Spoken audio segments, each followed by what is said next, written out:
Let's not waste a second.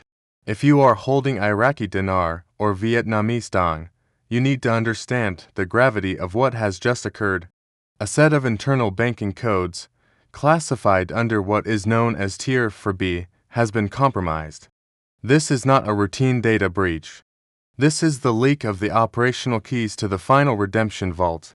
For years, Tier 4B has been the theoretical endpoint, the final, secure protocol for large-scale cash-outs post-revaluation. It was the gatekeeping mechanism.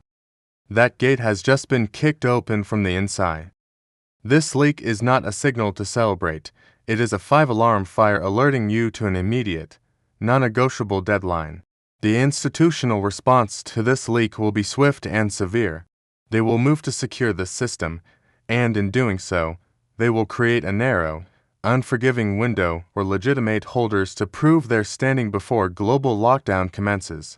I am going to explain precisely what Tier 4B codes are, why their leak changes everything, and the exact, 3-phase survival protocol you must execute within the next 96 hours to protect your assets and position them for validation. This is no longer about waiting for an opportunity.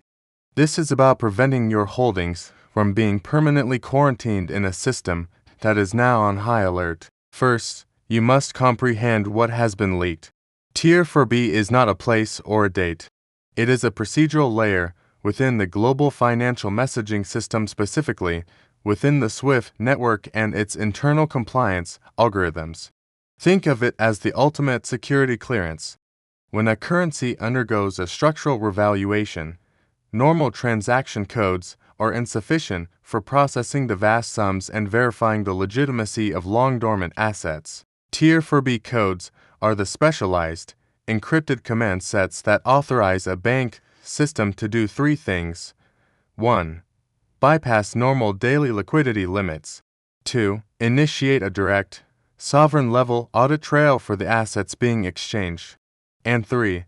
Unlock the specific, pre-allocated liquidity pools that were established to fund these redemptions without destabilizing the broader market. These codes are the God mode cheat for the banking mainframe. Their leak means that the most guarded operational secret of this entire process is now in the wild. This forces the hand of every central bank and authorized institution involved. They cannot pretend the system is dormant. They must now act to protect the integrity of that system, which means accelerating the transition from a closed, preparatory phase to a controlled, but active, verification phase. The leak is a crisis for them, but for you, the prepared holder, it is the ultimate catalyst. It turns a vague future into a pressing present.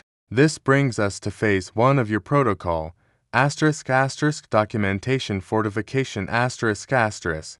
The system's response to a leak is to raise the verification threshold to its maximum level.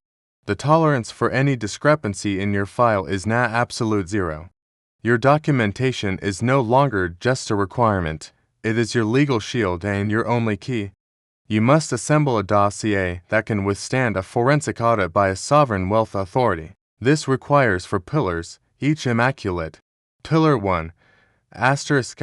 Chain of title affidavit ***, notarized and preferably authenticated by an apostille. This document must chronologically trace the journey of your specific currency notes from their point of authorized purchase to your possession today. It must reference serial numbers, certificate numbers, and dealer licenses. It is a story of legitimacy, sworn under penalty of perjury.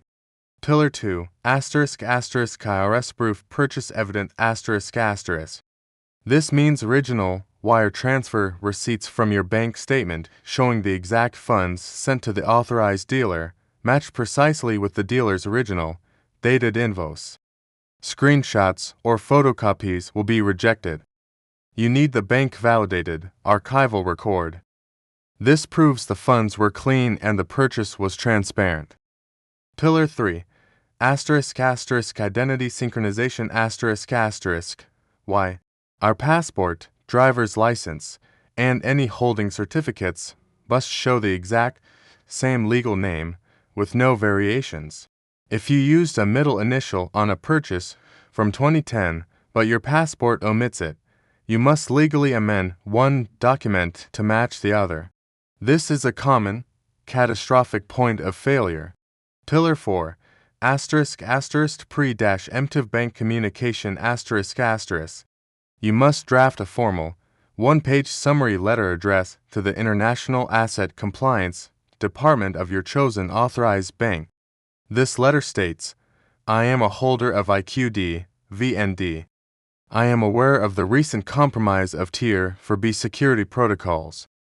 I am proactively submitting my full, pre-verified asset dossier for your review and safekeeping in anticipation of the forthcoming official validation window. This does not request a transaction, it initiates a protective custody relationship. It gets your file into a secure, internal queue before the public panic hits. Phase 2 is **** channel lockdown ****.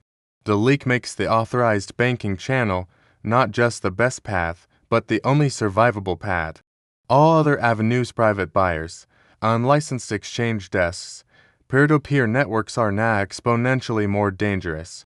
They will be the primary target of the regulatory crackdown that follows this leak. Any attempt to move assets through these channels now will likely result in immediate seizure, frozen accounts, and legal scrutiny. Your target is not your local branch manager.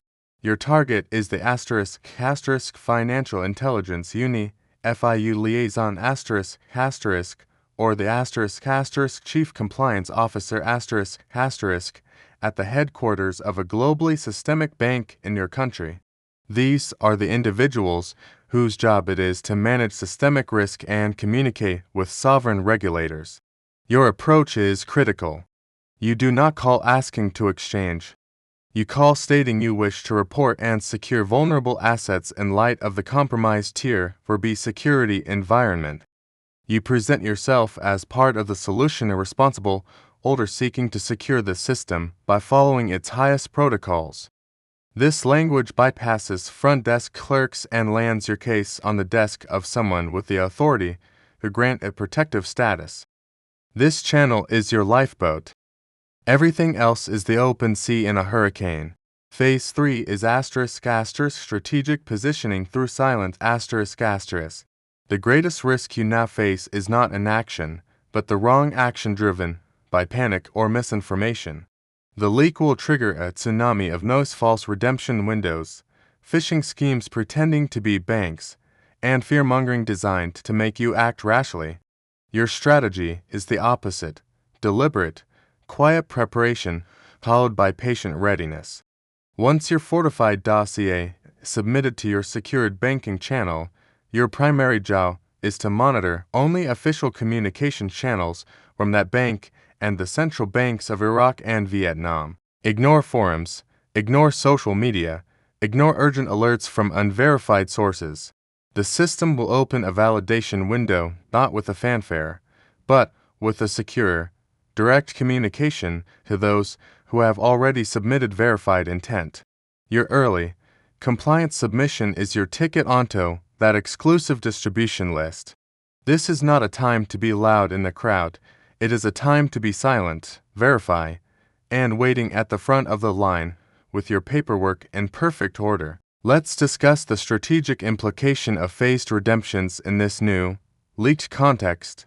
The concept of cashing out a percentage now becomes a powerful risk management tool.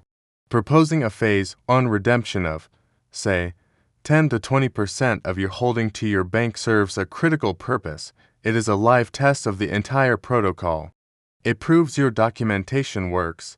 It establishes a transactional relationship with your compliance officer, and it converts a small portion of your asset into liquid, secure capital outside the volatile system. This capital is not for spending. It is for funding legal and financial advisory fees for the much larger Phase 2. It turns you from a speculative holder into an active, verified client with a transaction history. In the eyes of the bank, you are no longer a question mark. You are a successfully processed case. This status is priceless in a high-alert environment. For international holders, the leak simplifies one thing.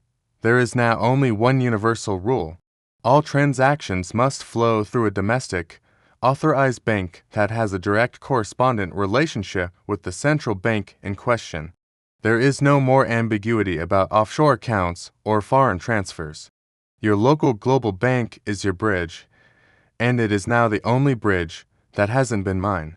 Their compliance department is your legal guardian for navigating both international anti-money laundering laws and the new, heightened security protocols of the revaluing nations. Finally, the psychological shift. The leak of Tier 4B transforms the narrative. It ends the era of mystical waiting and begins the era of forensic preparedness. This is no longer a story about hope, it is a story about operational security. Your asset is now a piece of evidence in a high-stakes financial procedure.